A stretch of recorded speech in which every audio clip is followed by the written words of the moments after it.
Praise the Lord. Praise the Lord. Praise the Lord. இயேசுவில் பிரியமானவர்களே, இன்றைக்கு நற்செய்தியை நம்முடைய சிந்தனைக்காக நாம் எடுத்துக்கொள்வோம்.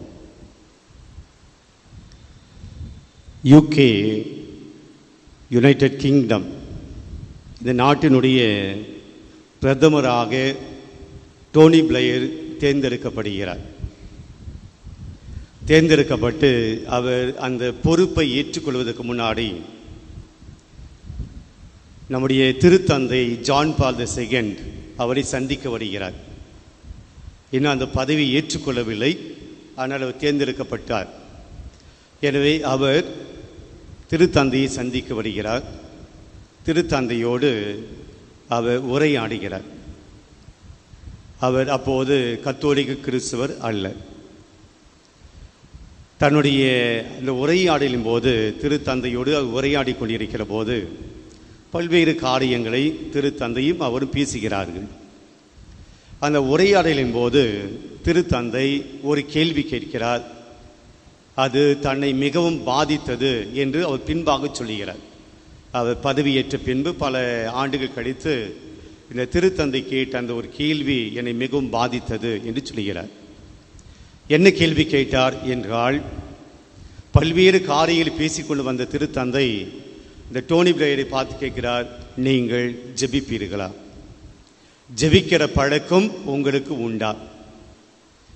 சற்று தடுமாறி போன அவர் அது பின்பாக அவர் என்ன பதில் சொன்னார் என்று சொல்லவில்லை. அவர் பின்பாக சில ஆண்டுகள் கழித்து தன்னுடைய அந்த பதவிக்காலம் முடிந்த பின்பு அவர் சொல்லுகிறார், அந்த திருத்தந்தை சொன்ன அந்த ஒரு வாக்கியம் என்னை வாழ்க்கையில் ரொம்ப பாதித்தது. அதன் பின்பாக நான் ஜெபிக்க துவங்கினேன். அப்படி ஜெபித்த போது என்னுடைய பதவி காலத்தில் நான் சந்தித்த என்னுடைய குழப்பங்கள் மத்தியில் அந்த ஜெபம் எனக்கு அமைதியை கொடுத்தது. பல்வேறு விமர்சனங்கள் மத்தியில் எனக்கு ஒரு தெளிவை தந்தது. பல்வேறு துன்பங்கள் மத்தியில் எனக்கு அது ஒரு வலிமையை தந்தது என்று ஜெபத்தின் வல்லமையை அவர் தன்னுடைய பதவி காலம் முடிந்து அவர் சொன்னார் என்று ஒரு குறிப்பிருக்கிறது. பிரியமான, இன்றைக்கு நற்செய்தி வாசகத்தில் நாம் இப்படியாக வாசித்தோம். ஆண்டவர் இயேசு தன்னுடைய சீடர்கள் பார்த்து, நீங்கள் ஜெபிக்கிற போது இப்படியாக ஜெபியுங்கள். நீங்கள் ஜெபிக்கிற போது பிற இனத்தாரை போல நீங்கள் பிதற்ற வேண்டாம். அவர்கள் அதிகமான வார்த்தைகளை சொல்வதனால் தங்களுடைய தேவைகள் நிறைவேற வேண்டும் என்று நினைக்கிறார்கள். அப்படி கிடையாது. நீங்கள் ஜெபிக்கிற போது இவ்வாறு ஜெபியுங்கள் என்று நாம் அவ்வப்போது சொல்லக்கூடிய அந்த விண்ணுலகில் இருக்கிற தந்தையை இந்த ஜெபத்தை சொல்லிக் கொடுக்கிறார். இதான் இன்னைக்கு நற்செய்தி. இதை நான் ஒரு 3 பகுதிகளாக எடுத்துக்கொள்கிறேன். முதல் பகுதி என்னவென்றால், ஆண்டவர் சொல்கிறார், நீங்கள் இறைவேண்டல் செய்யும் பொழுது. இதில் மறைமுகமாக இயேசு சொல்லக்கூடிய செய்தி என்னவென்றால், இறைவேண்டல் செய்யணும், ஜெபிக்கணும். நீங்கள் இறைவேண்டல் செய்கிற போது நீங்கள் இப்படி ஜெபியுங்க அப்படின்னு சொல்றார். எப்படி ஜெபிக்கணும் என்பது பின்னாடி சொல்றாரு. ஆனால் இறைவேண்டல் செய்யணும், ஜெபிக்கணும் என்று முதல் செய்தியை இன்றைய நற்செய்தி வாசகம் நமக்கு கொடுக்கிறார். பிரியமான, ஒரு கேள்வி கேட்டு பார்ப்போம். நான் ஏன் ஜெபிக்கணும்? யார பதில்? நாம் ஏன் ஜெபிக்கணும்? எதற்காக ஜெபிக்க வேண்டும்? நாங்கள் ஜெபிச்சாதானே சொல்றதுக்கு பதில். நாங்கள் தான் ஜெபிக்கதே இல்லை, எங்களை பார்த்து கேள்வி கேட்டிருந்தா அப்படின்ட்டீங்களா? ஏன் ஜெபிக்க வேண்டும்? இது தெரியாமே நாம் ஜெபம் பண்ணிருக்கிறோம். கடவுள் நம்மை வழி நடத்தணும். ஓகே, போன ஞாயிற்றுக்கிழமை இங்கே ஒரு அம்மா இருந்துச்சு இல்லையா? அது நல்ல பதில் சொல்லிட்டேன். நாங்கள் போன ஞாயிற்றுக்கிழமை ஒரு அம்மா. ஓகே, பிரியமானவர்களே, நாம் ஏன் ஜெபிக்க வேண்டும்? இப்படியாக நிறைய காரியங்கள் சொல்லப்படுகின்றன. ஒரு சில காரியங்களை நாம் எடுத்துக்கொள்வோம். The Christian without prayer is like a body without breath. அதாவது ஒரு கிறிஸ்தவன் ஜெபம் செய்யவில்லை என்றால் அவன் எப்படிப்பட்டவனுக்கு சமம் என்றால், யாருக்கு சமம் என்றால், உடல் இருக்கிறது ஆனால் உயிர் மூச்சு இல்லை. உயிர் மூச்சு இல்லாத உடல் என்னவென்று நாம் கூப்பிடுகிறோம்? செத்து போன பிணம். ஒரு கிறிஸ்தவன் ஜெபிக்கவில்லை என்றால், அவனுடைய வாழ்க்கையில ஜெபம் செய்யவில்லை என்றால், ஜெபம் அவனுடைய வாழ்க்கையை நடத்தவில்லை என்றால் உயிரற்றவனுக்கு சமம் என்று சொல்லப்படுகிறது. ஏன் ஜெபிக்கணும்? நம்முடைய ஜெபம் இது ஒரு ஆப்ஷன் அல்ல, இது ஒரு விருப்பம். எனக்கு விருப்பம் தான் ஜெபம் பண்ணுவேன் அல்ல. It is not option, it is oxygen. இது நமக்கு ஒரு ஆக்சிஜன் போல, நமக்கு உயிர் மூச்சை போல. எப்படி நம்முடைய உடலுக்கு ஒரு காற்று மிக மிக அவசியமானதோ அதுபோல நம்முடைய ஆன்மா உயிர் வாழ வேண்டும் என்றால் ஜெபம் தேவை. எவ்வளவு நேரம் உயிர் மூச்சு இல்லாம, மூச்சு விடாம நீங்க இருக்க முடியும்? எவ்வளவு நேரம் மூச்சு விடாம நீங்க இருக்க முடியும்? எத்தனை நிமிடங்கள்? நிமிடங்கள் எங்க, நொடிகள் தான். எத்தனை நொடிகள்? மேக்சிமம் ஒரு நிமிஷம் இல்லைங்களா? ஒரு நிமிஷம் ஆயிட்டு மூச்சு விடணும், ஆனால் விட மாட்டேன் அப்படின்னு என்ன ஆகும்? மயங்கி கீழே விழுந்துடும். எப்படி இந்த உடம்பு இயங்குது, அந்த இயக்கத்துக்கு உயிர் மூச்சு தேவையோ அதுபோல ஒரு கிறிஸ்தவனுடைய ஆன்மா இயங்க வேண்டும் என்றால் அதுக்கு என்ன தேவையாம்? ஆக்சிஜன் தேவை, ஜெபம் தேவை என்று சொல்லப்படுகிறது. மீண்டும் ஏன் ஜெபிக்கிறோம்? நாம் ஜெபிப்பதின் வழியாக நம்முடைய வாழ்க்கையில பல்வேறு துன்பங்கள் மாறுகிறது அல்ல. நான் ஜெபம் பண்றதுனால என் கஷ்டங்கள்லாம் போயிடுது இல்லை. நாம் ஜெபிப்பதனால் நம்முடைய சூழல் மாறுவதில்லை, நாம் ஜெபிப்பதனால் நாம் மாறுகிறோம். எடுத்துக்காட்டாக, ஒரு கஷ்டம் இருக்கிறது, துன்பம் இருக்கிறது, ஒரு பிரச்சனை இருக்கிறது. அந்த துன்பத்தை பார்த்து அந்த துன்பம் மாறாது. ஜெபம் பண்ணால் சில துன்பங்கள், சில கஷ்டங்கள், அந்த சூழல் மாறாது. ஆனால் நாம் ஜெபிப்பதின் வழியாக அந்த சூழல் மாறவில்லை என்றாலும் அந்த சூழலை ஏற்றுக்கொள்ளக்கூடிய தைரியம் நமக்கு ஜெபத்தின் வலிமையாக கிடைக்கிறது. பெரியமாட நீங்க நினைச்சு பாருங்க, வாழ்க்கையில் வந்த எல்லா துன்பங்களும் அது தானாக ஜெபத்தின் வழியாக போயிடுச்சா? இல்லை. ஆனால் அந்த துன்பங்களை தாங்கக்கூடிய சக்தி நமக்கு இருந்ததுனால அது மீண்டு வந்திருக்கிறோம். அப்போ நம்முடைய ஜெபம் எதுக்கு தேவை அப்படின்னா, வெறுமனே துன்பங்கள் போயிடும் என்பதற்காக நாம் ஜெபிக்கதில்லை. துன்பங்கள் மத்தியிலும் நம்மை வாழ வைப்பது ஜெபமாக இருக்கிறது. உங்க வாழ்க்கையை எடுத்துக்கங்க. எத்தனை துன்பங்களை நீங்க சந்திச்சு இருக்கிறீங்க, எத்தனை சவால்களை சந்தித்து இருக்கிறீங்க. அதில் இருந்து விடை பெற்று இன்றைக்கு இந்த நொடி பொழுதிலே நாம் வாழ்ந்து கொண்டிருக்கிறோம் என்றால் அது உங்களுடைய ஜெபம். ஜெபத்தின் வழியமாக தைரியத்தை நாம் பெற்றிருக்கோம். ஜெபத்தின் வழியாக நாம் வலிமையை பெற்றிருக்கோம். சரி, பார்த்துக்கலாம். கடவுள் நம்மை கைவிட மாட்டார். இன்னைக்கெல்லாம் நாளைக்கு கடவுள் என்னை தூக்கி விடுவார், தாங்கிக் கொள்வார். இந்த ஜெபம்தான் எத்தனை காலமாக பல்வேறு சூழல்கள் மத்தியிலும் நம்மை காத்து வந்திருக்கிறது. எனவே நாம் ஜெபிக்க வேண்டாம். பிரியமானவர்களே, ஏன் ஜெபிக்கணும்? ஜெபிக்கிற போது நம்முடைய அகந்தை குறையும். ஜெபிக்கிற போது நம்முடைய ஆணவம் குறையும். ஜெபிக்கிற போது நான் தான் என்கிற ஈகோ நம்மை விட்டு குறையும். ஜெபம் நம்மை பக்குவமான மனிதர்களாக மாற்றுகிறது. ஜெபிக்காதவங்க நீங்க பாருங்களேன், அவங்க பேச பேச்சு, அவங்க நடந்து கொள்ற விதம், அவங்களுடைய பிஹேவியர் நீங்க பார்த்துருக்கலாம். ஜெபம் நம்மை பக்குவப்படுத்துகிறது. இப்படிதான் பேசணும், இப்படிதான் இருக்கணும், இப்படிதான் நடந்து கொள்ள வேண்டும். சில பேர் எக்ஸெப்ஷன் இருப்பாங்க. இங்கே நல்லா ஜெபம் பண்ணாங்க, வெளியே போயிட்டு பயமா சண்டை போடும், அது எக்ஸெப்ஷன். ஆனால் பெரும்பான்மையாக ஜெபிக்கிறவர்களிடம் ஒரு பணிவு இருக்கும், எப்படி பேசணும் என்ற ஒரு பக்குவம் இருக்கும். ஆக ஏன் ஜெபிக்கணும்? அது நம்மை பக்குவம் உள்ளவர்களாக அது மாற்றுகிறது. பெரியமானவர்களே, சில சமயத்தில் நாம் நினைக்கிறோம் ஜெபம் அது வீணான நேரம், நாம் நேரத்தை வீணாக்க வேண்டாம். கோயிலுக்கு போயிட்டு ஏன் ஜெப நேரத்தை வீணாக்குறீங்க? ஆராதனைக்கு போட்டு ஏன் நேரத்தை வீணாக்குறீங்க?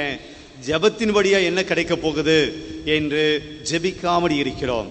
ஐ எம் டூ பிஸி, நான் ரொம்ப வேலையா இருக்கேன், எனக்கு நிறைய வேலைகள் இருக்குது, ஆஃபீஸ் போகணும், வீட்டுக்கு வரணும், சமைக்கணும், இது செய்யணும் அது செய்யணும் என்று சொல்லி நாம் நிறைய வேலைகள். அதனால் நான் ஏன் ஜெபிக்கதில்லை?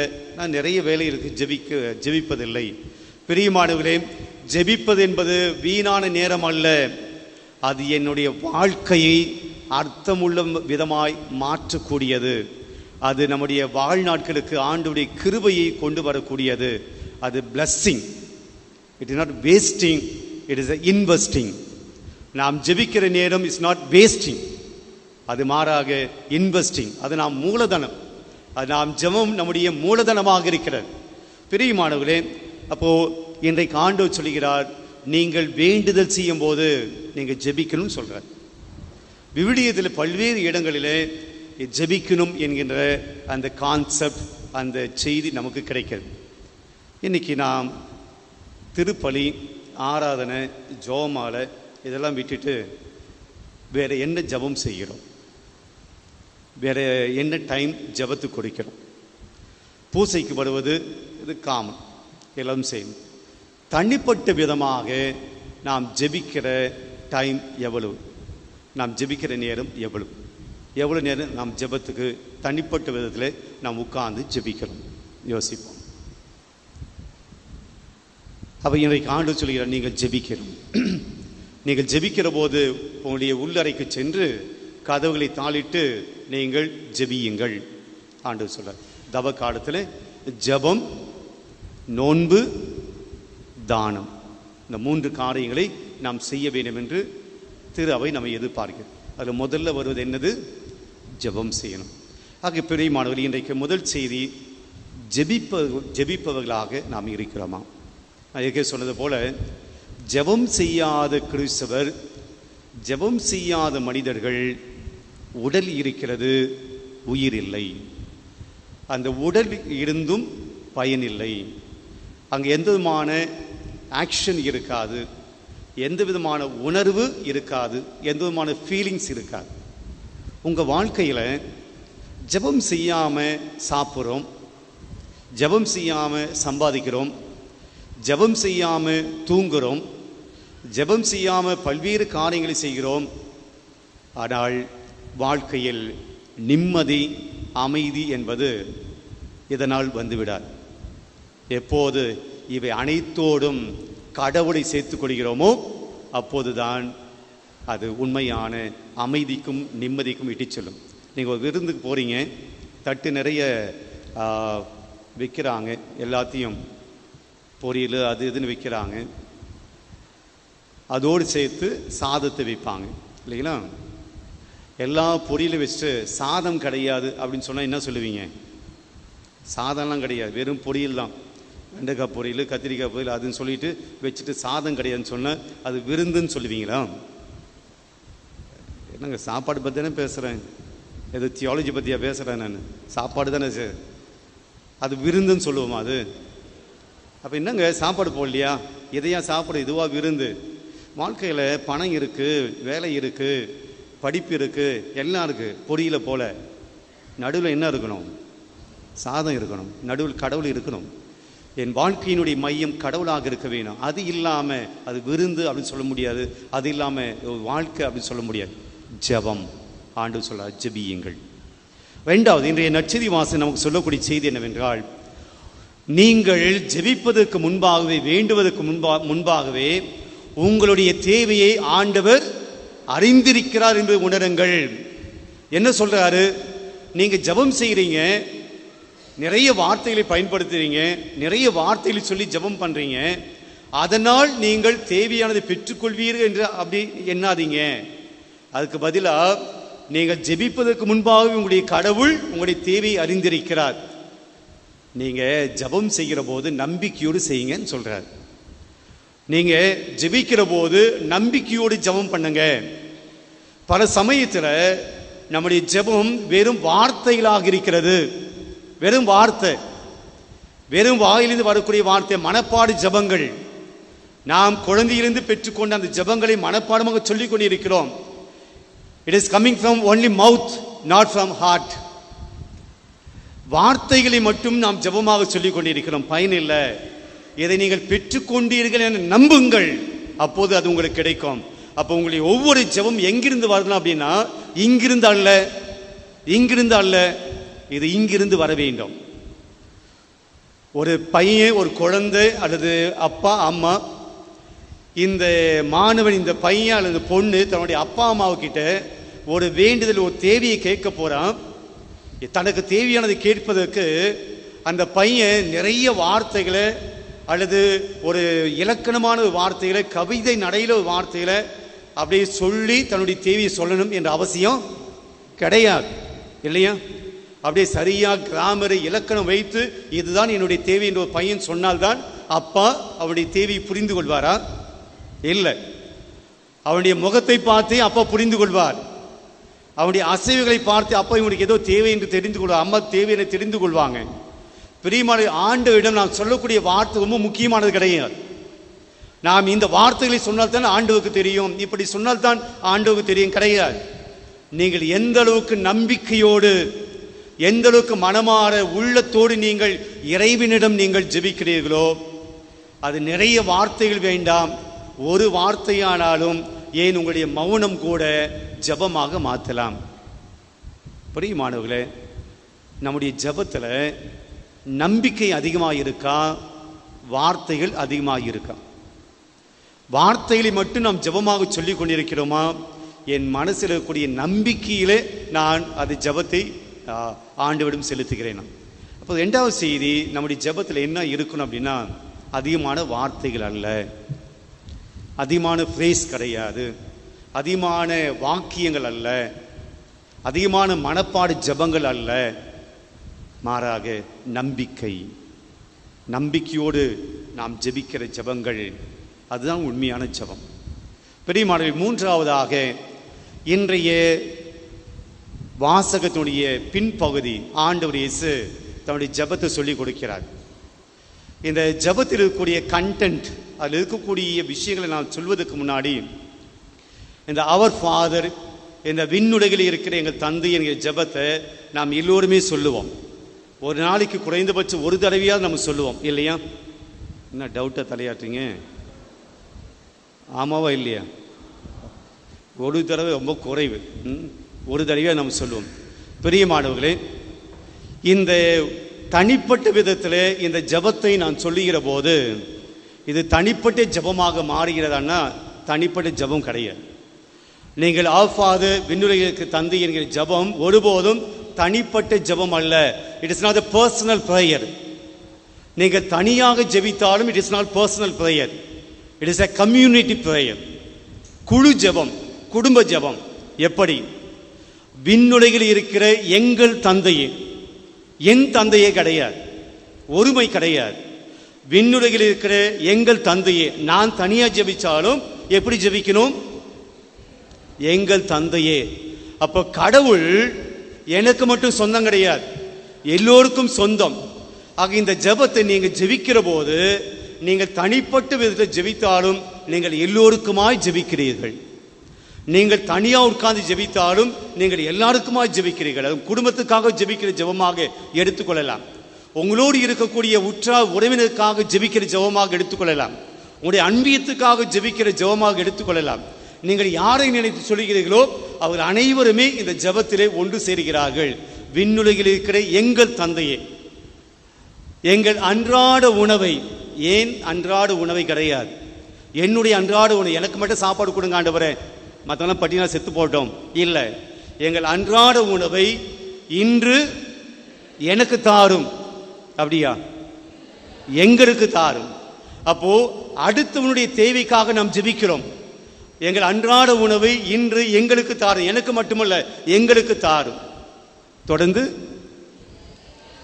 எங்களுக்கு எதிராக, எனக்கு எதிராக குற்றம் கிடையாது, எங்களுக்கு எதிராக குற்றம் செய்வோரை நாங்கள் மன்னிப்பது போல எங்கள் குற்றங்களை மன்னியும், எங்களை சோதனைக்கு உட்படுத்தாதையும், தீமையில் இருந்து எங்களை விடுவித்தலும்.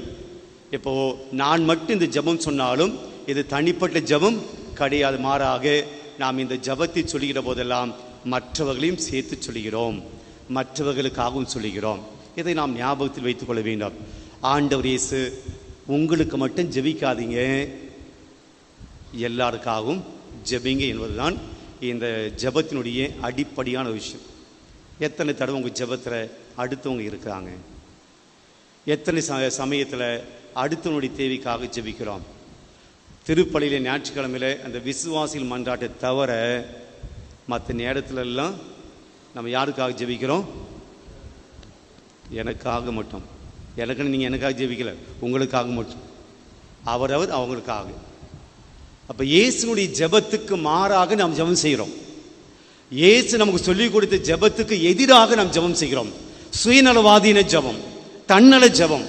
நான் மட்டும் நல்லா இருக்கணும், என் தேவைகள் மட்டும் பூர்த்தி செய்ய வேண்டும், என்னுடைய கஷ்டங்கள் மட்டும் போகணும். அடுத்தவனை பற்றி பிரச்சனை இல்லை, அடுத்தவனுடைய சோதனை எனக்கு பிரச்சனை கிடையாது, அடுத்தவனுடைய கஷ்டம் எனக்கு பிரச்சனை கிடையாது, அடுத்தவனுடைய தேவை எனக்கு பிரச்சனை கிடையாது, அடுத்தவனுடைய பசி எனக்கு பிரச்சனை கிடையாது, என் தேவை பூர்த்தி செய்ய வேண்டும். இந்த ஜெபத்தை கடவுள் கேட்பாரா? அவர் என்ன ஜெபம் சொல்லி கொடுத்துருக்காரு, நீ என்ன ஜெபம் சொல்லிட்டு இருக்கிற? அவர் என்ன சொல்றாரு? எங்கள் அன்றாட உணவை அடுத்தவனுக்காக ஜெபம் பண்ணு. எங்களுடைய சோதனையிலிருந்து நாங்கள் விடுதலை பெறுவோம், அடுத்தவனுடைய சோதனைக்காக ஜெபம் பண்ணு. நீ உனக்காக மட்டும் ஜெபம் பண்ண என்ன ஜெபம் இது? அவங்களுடைய ஜெபத்தில் தன்னலம் அதிகமாக இருந்தால் அது ஜெபம் அல்ல. மாறாக ஜெபம் என்பது எப்படியாக இருக்க வேண்டுமா? பிறருக்காக ஜெபிப்பதுதான் ஜெபம். நீங்கள் எப்போ அடுத்தவங்களுக்காக அதிகமாக ஜெபிக்கிறீங்களோ அது உங்களுக்கு ஆசீர்வாதமாய் வரும். நீங்கள் எப்பெல்லாம் உங்களுக்காக மட்டும் ஜெபிக்கிறீங்களோ உங்களுக்கும் ஆசீர்வாதம் இல்லை, அடுத்தவர்களுக்கும் ஆசீர்வாதம் இல்லை. அப்போ இயேசு சொல்லிக் கொடுத்த ஜெபம் நமக்கு என்ன சொல்லிக் கொடுக்குதுன்னா, நம்முடைய ஜெபத்தில் அதிகமாக யாரை நினைக்க வேண்டும்? என் தேவை, என்னுடைய நலன், என்னுடைய அக்கறை, என் மகிழ்ச்சி. அப்படியா? அடுத்தவர்களை நினைக்க வேண்டாம், அடுத்தவருடைய தேவைகளுக்காக ஜெபிக்க வேண்டும். பிரியமானவர்களே, இப்போ அந்த ஜெபத்துக்குள்ளே வருவோம். ஒரு 7 பீஸ் ஆல்பபெட்ஸில் வருது இல்லையா? பி, MLNOQP, அந்த பி. ஓகே, ஒரு 7 பீஸ் இந்த லார்ட்ஸ் ப்ரேயரில் வருகிறது வேகமாக. இந்த முதல் பி என்னவென்றால் பொசிஷன். B, position. ஆண்டவர் இயேசு சொல்லிக் கொடுத்த ஜெபத்தில் தந்தையான கடவுள் எங்கு இருக்கிறார் அப்படின்னு சொல்றாரு? விண்ணுலகில் இருக்கிற எங்கள் தந்தையே. நம்முடைய கடவுள் எங்கு இருக்கிறார்? விண்ணகத்திலே இருக்கிறார். ஒரு சாதாரண கடவுள் கிடையாது, மண்ணகத்தில் இருக்கக்கூடிய கடவுள் கிடையாது, உங்களை போல என்ன போல கிடையாது. அவர் உயர்ந்தவர், மேலானவர், அவர் சிறந்தவர், எல்லா நன்மைகளுக்கும் பொருந்தியவர். அப்படிப்பட்ட அந்த கடவுள், நம்மை விட மேலாக இருக்கக்கூடிய கடவுள் நமக்கு எப்படி இருக்கிறாராம்? தந்தையாக இருக்கிறார். விண்ணுலகில் இருக்கக்கூடிய எங்கள் தந்தையே. அவர் விண்ணுலகத்தில் இருந்தாலும் அவர் என்னோடு உறவு கொள்கிறார், என்னோடு ரிலேஷன்ஷிப்பில் இருக்கிறார். அதிகாரம் படைக்கல, நம்மை அடிமைகளாக வைக்கல. மாறாக அவர் விண்ணகத்தில் இருந்தாலும் அந்த பொசிஷனில் இருந்தாலும் ஒரு தந்தையை போல நம்மோடு இருக்கிறார். First be, position. ஆண்டவர் மேலாக இருக்கிறார், ஆனால் நம்மோடு உறவு கொள்கிறார், ஒரு தந்தையாக தாயாக உறவு கொள்கிறார். 2வது பி, அவருடைய பெயர் தூயதென போற்ற பெருக. praising the name of Jesus, praise the name of God. கடவுளுடைய பெயர் போற்றப்பட வேண்டும். அப்ப இயேசு சொல்லக்கூடிய 2வது செய்தி, 2வது பி என்னவென்றால் praise your God. கடவுளை புகழ்ந்து, கடவுளுடைய பெயரை புகழ். ஆனால் நாம் என்ன பண்ணுறோம்? எப்போ பார்த்தாலும் நான் தான் பண்ணேன், நான் தான் செஞ்சேன், தெரியாதா, நான் தான், என்ன போல யாரும் கிடையாது.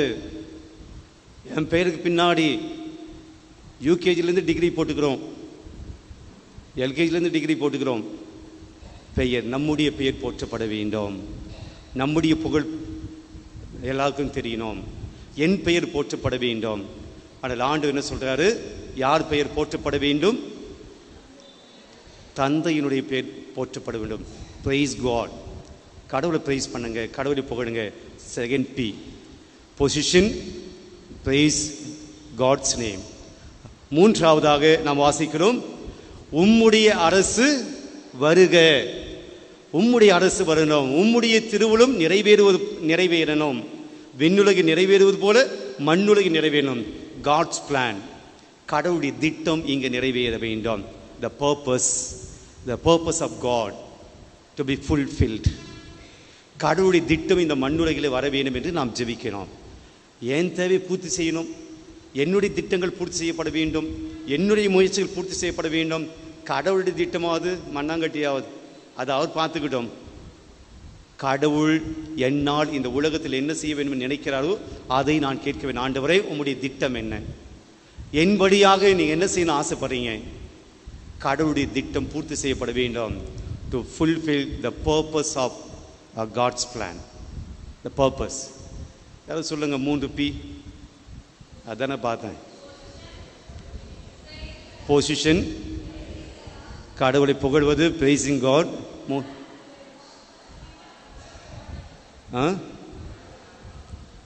கடவுளுடைய நாம் தான் போட்டு நம்ம பிரைஸ் பண்ணிட்டோமே. 3வது, கடவுளுடைய திட்டம் இந்த உலகிலே நிறைவேற வேண்டும். 4வதாக இந்த ஜெபத்தில் நாம் பார்க்கிறோம் ப்ராவிடன்ஸ். 4வது P, ப்ராவிடன்ஸ். கடவுளுடைய பராமரிப்பு. எங்கள் அன்றாட உணவை இன்று எங்களுக்கு தாரும். ஆண்டவரே, எங்களால் இந்த உலகத்தில் வாழ முடியாது, எங்கள் தேவைகளை நாங்களே பூர்த்தி செய்து கொள்ள முடியாது, உம்முடைய உதவி வேண்டும், உம்முடைய கிருபை வேண்டும். நீங்கள் இல்லாமல் எங்கள் தேவைகளை நாங்களே பூர்த்தி செய்து கொள்ள முடியாது. ஆனால் இன்றைக்கி நாம் என்ன நினைக்கிறோம்?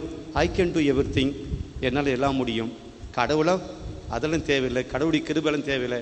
I can do my self, என்னுடைய வெற்றியை நான் பெற்றுக்கொள்ள முடியும், என்னுடைய வாழ்க்கையை நான் பூர்த்தி செய்யக்கூட முடியும். எனக்கு அறிவு இருக்குது, எனக்கு பணம் இருக்குது, ஆற்றல் இருக்குது, யாரும் எனக்கு தேவையில்லை. ஆனால் ஆண்டவர் சொல்கிறார், you need the providence of God. கடவுளுடைய பராமரிப்பு உனக்கு வேணும், மனசில் வச்சுக்கோ. இது 4வது. 5வது பாடன், மன்னிக்கணும். Forgiveness, Baden. எங்கள் குற்றங்களை மன்னியும். நம்முடைய பாவங்களுக்காக ஆண்டவரிடம் மன்னிப்பை கேட்கிறோம். இந்த ஜெபத்தில் நம்முடைய பாவங்களுக்காக ஆண்டவருடைய இரக்கத்தை கேட்கிறோம். பல சமயத்தில் நம்முடைய பாவங்களை நாம் ஏற்றுக்கொள்வதில்லை. நான் என்ன பெரிய பாவம் பண்ணிட்டேன், நான் என்ன ஊர் உலகத்தில் இல்லாத பெரிய பாவம் பண்ணிட்டேன். ஆனால் ஒவ்வொரு தடையும் இந்த ஜெபம் சொல்லுகிற போது நாம் கேட்கிறோம், ஆண்டவரே என் பாவங்களை மன்னியும். we are asking forgiveness. ஆனால் அது உணர்ந்து கேட்குறோமா? அதான் பிரச்சனை. அதை ஃபீல் பண்ணி நம்ம கேட்குறோமா? இல்லை. pardon, asking forgiveness. 6வது, சோதனைக்கு உட்படுத்தாதையும். நம்முடைய வாழ்க்கையில் சோதனை வந்துட்டே இருந்தால் அமைதி போயிடும், நம்முடைய வாழ்க்கையில் கூடிய பீஸ் அது போயிடும். ஆக 6வது P, பீஸ். நாம் அமைதிக்காக ஜெபிக்கிறோம், குழப்பம் இல்லாத வாழ்க்கைக்காக ஜெபிக்கிறோம், பிரச்சனைகள் இல்லாத வாழ்வுக்காக ஜெபிக்கிறோம், சோதனைகள் இல்லாத வாழ்க்கைக்காக ஜெபிக்க சொல்கிறார் ஆண்டவர். 7வது ப்ரொடெக்ஷன், சோதனையில் இருந்து எங்களை விடுவித்தலும் காப்பாற்றும். ப்ரொடெக்ஷன். பிரியமானவர்களே, இந்த 7P கடவுள் ஒரு சின்ன ஜெபத்தில் நம்முடைய வாழ்க்கை முழுவதையும் கொண்டு வந்து வைக்கிறார். நீ ஆண்டவரை புகழ வேண்டும், ஆண்டுக்கு முக்கியத்துவம் கொடுக்கணும். உன்னுடைய தேவைகளை நீயே பூர்த்தி செய்து கொள்ள முடியாது, ஆண்டவருடைய கிருபை வேண்டும். உன்னுடைய வாழ்க்கையில் அமைதி வேண்டும், குழப்பங்கள் இல்லாத ஒரு வாழ்க்கை வேண்டும். அடுத்தவனை மன்னிக்காமல் நீ நிம்மதியாக வாழ முடியாது. அடுத்தவனோட சண்டை போட்டுக்கிட்டு நீ சமாதானமாக இருக்க முடியாது, சந்தோஷமாக இருக்க முடியாது. மன்னிப்பை கேளு. நம்மை சுற்றி நிறைய சோதனைகள் வரும், நீங்கள் தடுக்க முடியாது. ஆண்டு இயேசுக்கு சோதனை வந்துச்சு. கடந்த ஞாயிற்றுக்கிழமை வாசத்தை படித்தோம். சோதனை வரும், நீ கடவுள்கிட்ட உதவி கேளு. அந்த சோதனையிலேருந்து நான் விடுவிக்க, என்னை ப்ரொடெக்ட் பண்ணுங்க, பாதுகாக்க எனக்கு கடவுளுடைய உதவி கேளு. ஆக ஒட்டுமொத்தமாக இந்த ஜெபம் நமக்கு சொல்றது என்னன்னா, கிட்ட நீ சரண்டர் ஆக வேண்டும். கடவுளை நீ தான் கதி என்று சொல்லக்கூடிய ஜெபம்தான் இந்த ஜெபம். பிரியமானவர்களே, இந்த ஜெபத்தை தான் நாம் தினந்தோறும் சொல்லுகிறோம். ஆனால் பொருள் உணர்ந்து, அர்த்தம் உணர்ந்து, இதில் இருக்கக்கூடிய கருத்துக்களை உணர்ந்து நாம் சொல்லுகிறோம் என்றால் அதுதான் மிகப்பெரிய டவுட். எல்லாம் நிறைய ஜெபம் பண்ணுவீங்க. உண்மையிலே கத்தோலிக்க மக்களுக்கு த பெஸ்ட் ப்ரேயர் எது? த பெஸ்ட் ப்ரேயர் எதுவாக இருக்கிறது? அந்தோனியாவின் நவநாள், அதில் இந்த மாதிரியே கத்த கற்பித்த ஜெபம். நீங்கள் எதை சொல்லுவீங்க தான் நான் எதிர்பார்த்தேன். ஏன்னா இன்றைக்கி அதை பற்றி சொன்ன உடனே அதுவாக தான் இருக்குமோ அப்படின்ட்டு. பிரியமானவர்களே, கத்தோலிக்க திருவை நாம் கொடுத்திருக்கிற பெஸ்ட் ப்ரேயர் திருப்பலி. திருப்பலி ப்ரேயர் இது சடங்கல்ல. இந்த பிதாசுதன் போட்டு நாம் தொடங்குகிற அந்த நேரம் முதல் நாம் கடைசியில் சென்று வாருங்கள் திருப்பலி முடி எல்லாமே ப்ரேயர். ஒரு விஷயம் ப்ரேயர் இல்லாத விஷயம் கிடையாது. ஆனால் நாம் இந்த திருப்பலியை ப்ரேயராக பார்க்கிறோமா, ஜெபமாக பார்க்கிறோமா?